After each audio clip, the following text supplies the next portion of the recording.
Good evening and welcome back to our weekly question and answer series from Nash.org. Follow-up question from last week.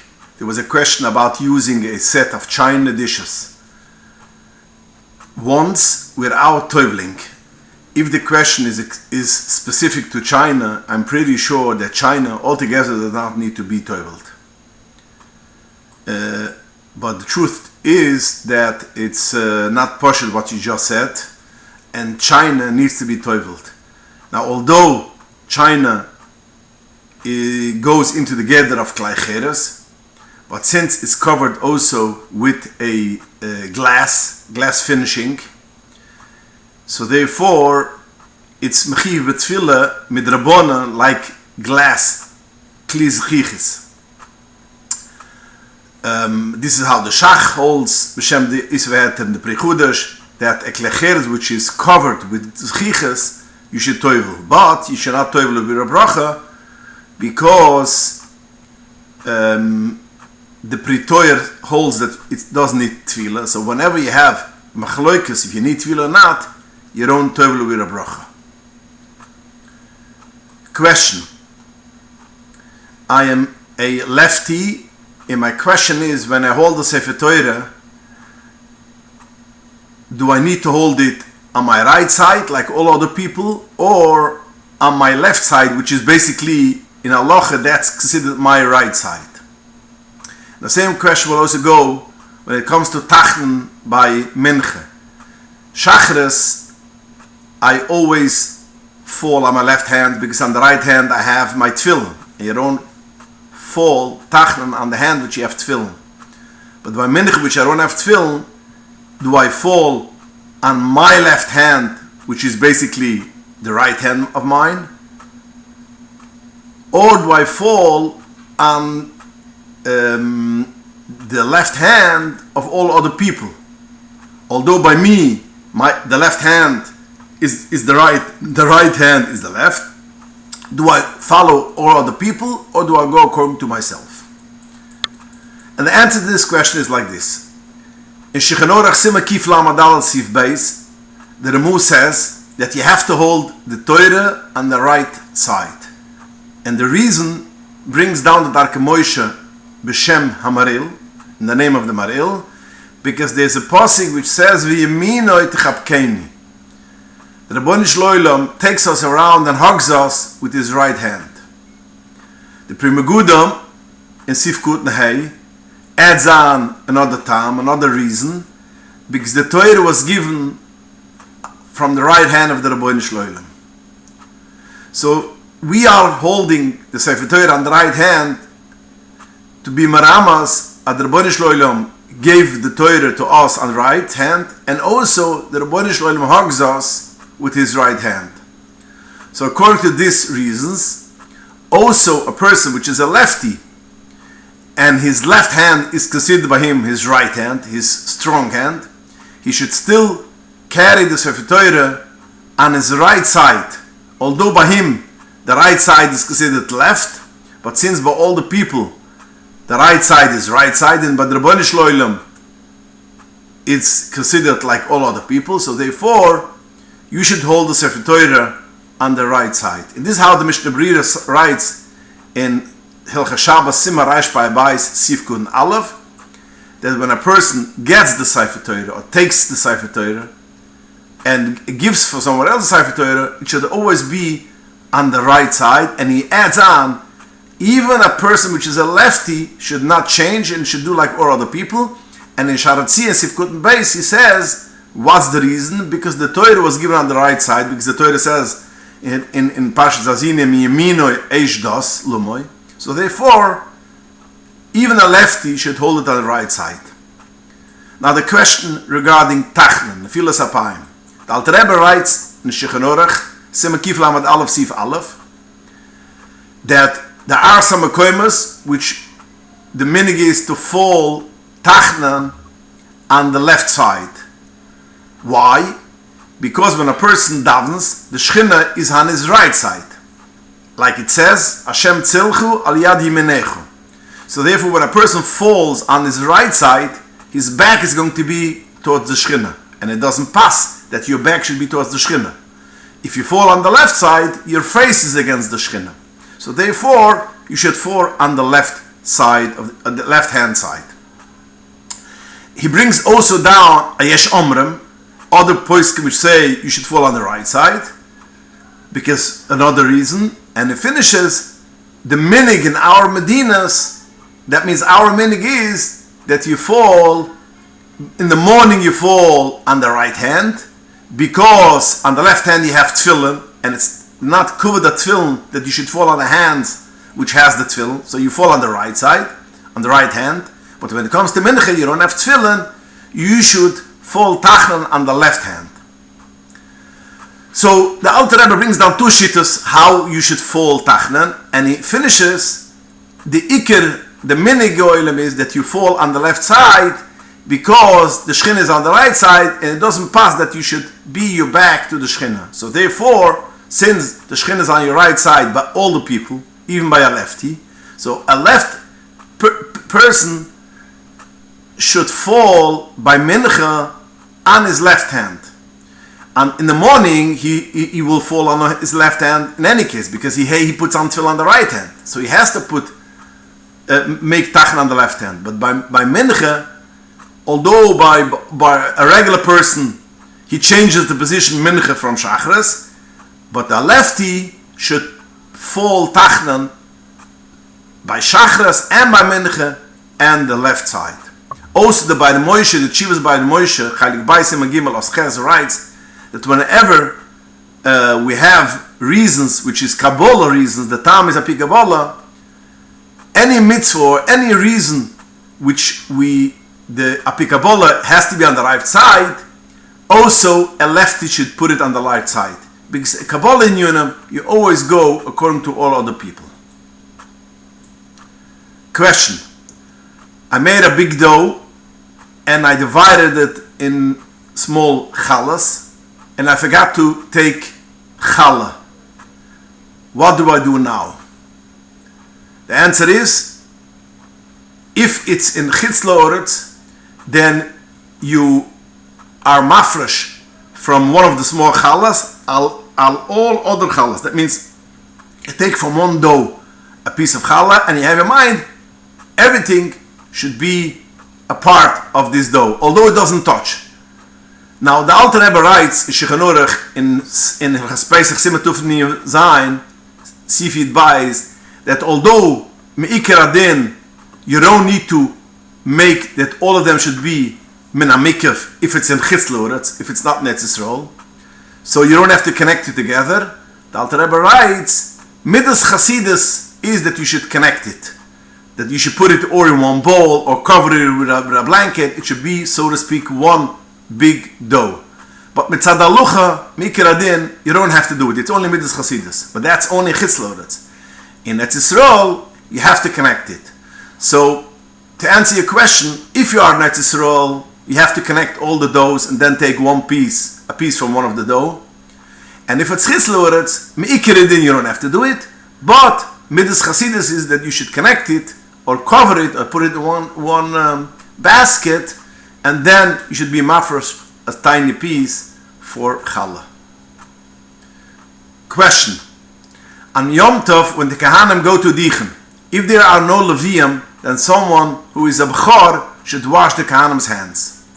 Can the Kohen refuse and say, I don't recognize Bechorim, and wash his own hands? Is this proper to do, especially when the Bechor already washed other Kahanim in prior years? The minig is that a Levi is washing the hands of a Kohen. And the reason is because since the Kahanim are Kodesh and the Leviim are called Kedoshim, so you should be Moisef Kedusha through Kedoshim. So therefore the Leviim should wash the hands for the Kahanim. And this is what the Bas Yosef brings down from the Zohar Parshas Nusoi. But it's not ma'akaf. If the Kohen doesn't wash the hand, if the Levi doesn't wash the hand of the Kohen, it's not ma'akaf. And this is what the Pri Chudash says clearly, and it brings a very gishmaka raya, because we see if you have a town which every person is a Kohen, they also go to Dichen, and who washes their hands? There's no Levi in town. So we see that a Levi is not ma'akif.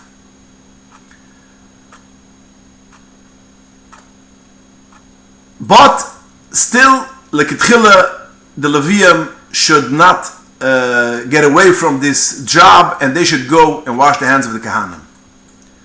Now, if there isn't any Levium in Besamedrish, the minig is that a Bechor, which is a Bechor from his mother, that means he's a Peter Rechem by his mother, he washes the hands of the Kahanim, because also he has some Kedusha. This is what the Avrum writes in Sivkut and Zayin, and the Mishnah Berurah brings it down as Sivkut and Chuf Beis. If there isn't any Kahanim, if there isn't any Bechorim, that means no Leviim, no Bechorim, the Kahanim should wash their hands on their own, and not through other Yid, which is a Yisroel. This is what the Mishnah Berurah paskins. So first of all, we see that the minig is the Levi should wash the hands. If there isn't a Levi, the minig is a Bechor should wash. But all of this is not ma'akif. It's not a chiyuv, it's a minig. So if a kohen does not want the Bechor should wash, you cannot force him that he should wash his hands. There's no reason that he should want, he should decline. But if, for whatever reason, he doesn't want the Bechor should wash his hands, you cannot force him that he should have to wash his hands through a Bechor, since it's only a minig, and he can wash his hands only by himself. Question. In Eretz Yisrael, the Kahanim are dichening in most of the towns every day. Rosh Chodesh, the Shlich Tzibur forgot to say Yalla v'Yuvoi, and the Kahanim said Birchas Kahanim, and after, in middle of Sim Sholem, they realized that basically that the Shlich Tzibur did not say Yalla v'Yuvoi. So when he has to say over the whole davening, he has to say over he has to go back to Ritzei and say from Ritzei and Yalla v'Yuvoi. Does the Kahanim have to dichen again or not? The answer to this is there's a machloikes haposkim. The Bechut the Eish Avrum writes in Sof Siman Kif Chuv Vov that the Shlich Tzibur who made a mistake and he forgot to say Yalla v'Yuvoi, and they realized only after Berchas Kahanim that he didn't say Yalla v'Yuvoi, so he automatically has to go back to Ritzei. He has to say again, the Kahanim has to say again Berchas Kahanim. And this is how some poskim pasken. In Sefer Tefillah Ka'alocha, Perik Pei Gimel, Sif Ayin Zayin, Nehora Kif Paidal brings down that Harav Eliyashiv in Eretz Yisrael paskent that the Kahanim should do Berchas Kahanim again, like the Bechut paskens. But the Har Tzvi in Siman Samach Aleph, and the Getzois HaShulchan in Simach Chuv Gimel in Bad HaShulchan Os Mem Zayin, and Chivas Nachlas Ezra and other poskim write that you don't have to say Berchas Kahanim again. And in Tefillah Ka'alocha, which I mentioned before, brings down that Reb Yanke Fisher and Reb Zalman Cheme Goldberg also paskent that Shev Va'al Tasa Udav, that you should not say again Berchas Kahanim. So again, whatever you're going to do, you have poskim to rely. But there is a lot of poskim which say, and the Ketzois HaShulchan B'soicham says that you don't have to say again Berchas Kahanim. But some poskim say that at least he should say Alekayne V'Kayv'Sayni. That means the Kahanim should not have to dichen again, but the Shlich Tzibur should say Berchas Kahanim, like they say in Chisle Uretz. Question: Should we make a bracha oise maase baraishis when visiting Niagara Falls? Very nice question. Shechanorach Simar Reish Chuv Ches Sif Aleph. The Mechaber writes, Al Yamim, and oceans, in Horas, rivers, Hurim, Migvois, mountains, Midburias, you make a bracha oise maase baraishis. And a Sif base, the Shechanorach adds, not on all Nehoras, not on all rivers you make a bracha, only on the 4 Nehoras which is mentioned in the Torah. which is Chedekel Paros, in Parshas Bereishis, the Torah mentions 4 and Horas, only on that 4 you make a bracha. And he adds on, only if it did not change by Alidei Udem, through human being. That means it's like original, like Brias Oilam. In the Mishnah Berurah Siman Kif Sifkut Dalet writes, he brings down a Mugnavrum Sifkut Gimel, that what the Shechanurach says, that you should make a bracha on the 4 rivers Chedekel Iparos. So the Mugnavrum says, Lav Dafka, it's not exact. Only this, it's not only this 4 and not something else. Every river, which is a big river, and it is like this 4, that means it was created from Maaseh Bereishis, you make a bracha. And this is what the poskim say, that it's not just this 4, it is any big, long river which is from Brias Oilam, you have to make a bracha. So, according to this, if a person goes to Niagara Falls, which is a big river, a long river, and it was created, it is the 2 rivers, the Erie and the Ontario River comes together, and there is a big gap between one river and the other river, and automatically the water falls. This wasn't made man-made, it is created from Brias Oilam. You make a bracha oise maase bereishis, like the Mugavrum Paskins. Now, the Alter Rebbe inside the Berch Senahen Perigid Gimel, where he brings all the halachas of maase bereishis, does not bring this halacha at all on making a bracha on horus. But it's not 100% necessarily a raya that you don't make a bracha, because first of all, the Alter Rebbe does not bring also the bracha that you should make on a keshes, a rainbow. And we know we make a bracha on a rainbow. As the Rebbe writes, na yom yom, chof tes tishre, that we make a bracha on a rainbow. It's also in the Geras HaKodesh Siman, chal tes zayin, omet kif chuf ches. So, the Rebbe writes over there also, because the Alter Rebbe did not bring things which is not motzi in his Medina in Russia. So it looks like, as in Russia there wasn't rainbows often thing. So therefore the Alter Rebbe did not bring keshes. But big rivers there was in Russia. So why didn't the Alter Rebbe bring this down? So maybe we have some kind of ride the Alter Rebbe holds that you should not make a bracha on the rivers. But le'imazeh, the Ktsois HaShulchan, which always passes like the Alter Rebbe, and he brings down in Sima Samach Vov Sifi Dalet, that you should make a bracha. So al Korchach, we have to say that the Ktsois HaShulchan learned in the Alter Rebbe that what the Alter Rebbe did not bring is not necessarily a raya that he holds you should make a bracha. So therefore, since Pashtas HaShechanurach and the Mugnavrum writes that you should make a bracha on all the rivers, which is from Imois Brias Oilam, and the Ktsois HaShulchan paskins like this, you could make a bracha on Niagara Falls, oise maase bereishis. If a person still hesitates, at least he could make without Shem Malchis. But if a person wants to make a bracha, he can make a bracha which Shem Malchis, oise maase bereishis, as the Mugnavrum writes and the Ktsois HaShulchan paskins. Question.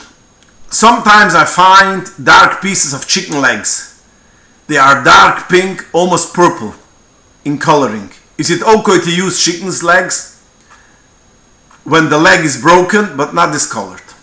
So basically this is 2 questions. One question is, if you find on the chicken leg red pieces, real dark pink pieces, that piece you should take off, because that piece might be blood and it didn't come out by soaking, because it's probably there was some kind of a knack or something, and therefore that piece you should cut off, but the rest of the chicken leg you could use. It's not a problem.